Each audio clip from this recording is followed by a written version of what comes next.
Let's now head to Kitale, where planting season is about to kick off. Collins Shitiabai is our reporter there.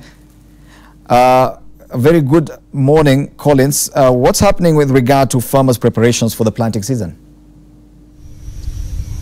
Well, good morning, Fred, here in Kitale in Nzoia County, also known as country's breadbasket. Most of the farmers have not yet planted this season, considering the fact it is raining here in Nzoia County. I've talked to most of the agriculture experts here in Nzoia County, and according to statistics here in Nzoia County, about 80% of farmers have not yet undertaken planting season this year. It is because they didn't expect the rain to come this early, and also most of the farmers they don't have funds to undertake farming. Also, most of the farmers here in Nzoia County lost their produce during last year's season because of fall armyworm and also prolonged drought. Joining me is agriculture CEC in Nzoia County, Mrs. Mary Nzomo, who will be also telling us what measures have they put in place to make sure they cushion farmers in Nzoia County so that they produce more maize and get better yields this season. Mr. Mary Nzomo, what measures, Mrs. Mary Nzomo, what measures have you put in place to make sure you cushion farmer from high cost of production? Thank you very much. Nzoia County, like it has been said, is traditionally known as the bread basket of this country. Usually we produce between 5 and 5.5 million bags every year. Last year we had targeted to achieve 5.3 million, but we only managed 4.8 million because of the challenges of the weather and also the fall armyworm. Now this season, farmers have already started planting. About 15% of our farmers have planted. Other farmers are still preparing their land, but at least 90% of our farmers have prepared their land. The rains have come a bit early this year compared to the other years. And I would say that the rains caught a number of farmers unawares, but there are those farmers who usually prepare their land early because they do dry planting. Right now, we have been experiencing rains for the last almost 3 weeks, and the county government, in an effort to cushion the farmers against the high cost of inputs, we have embarked on various measures. The first measure is to make sure that we subsidize fertilizer, which is one of the most expensive components in the cost outlay when it comes to maize production. We have this season procured that 3,000 bags of Mavuno planting fertilizer, which is crop and soil specific, non-acidifying for Nzoia County. And at the same time, under the agriculture mechanization station, we have tractors which are assisting our farmers to plow their land, including even new equipment for conservation agriculture, which of course is supposed to mitigate against the effects of climate change, because it's a kind of farming that ensures that there is a efficient moisture retention in the soil. Alongside the county government efforts, we are also having subsidized fertilizer from the National Cereals and Produce Board. But as we are talking today, the allocation for Nzoia County has already been exhausted.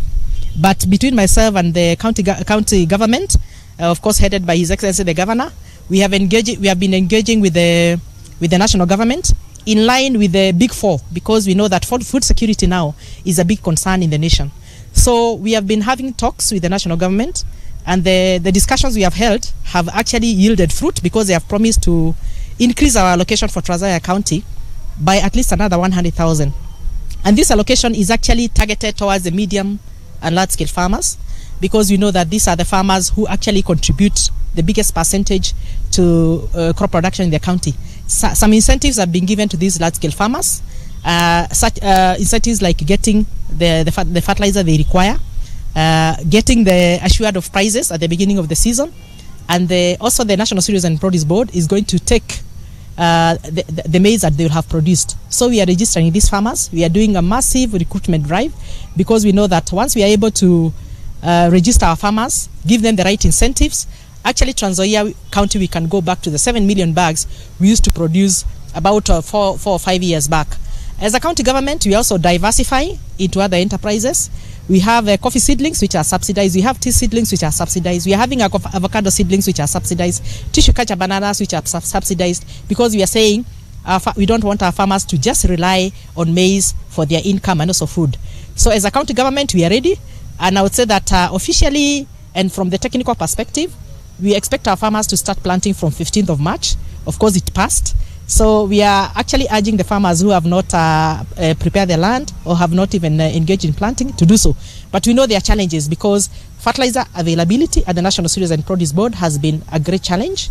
Right now, as we are talking, over 80% of our large-scale farmers have not actually received their fertilizer.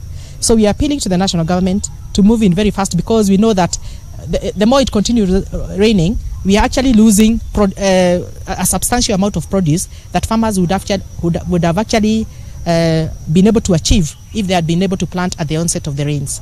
And I would say that And I'm saying that we are ready. We are trying our best.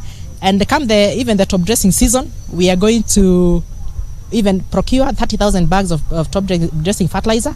We already have some chemicals in our stores, so as we can take care of our farmers when it comes to the fall armyworm outbreak. In case there are any cases of fall armyworm outbreak, we shall be there to assist our farmers. So we are telling our farmers, move in, buy your seed, buy your fertilizer in time, because the rains are here. We know there is climate change, and we need to move with the way the climate is moving.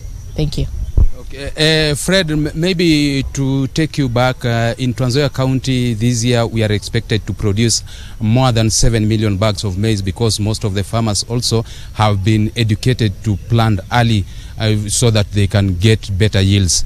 From Nzoia County, back to you, studio. Thank you, Collins Shitiabai, reporter from Nzoia County, in particular Kitale, giving us an update on farmer preparations for the planting season.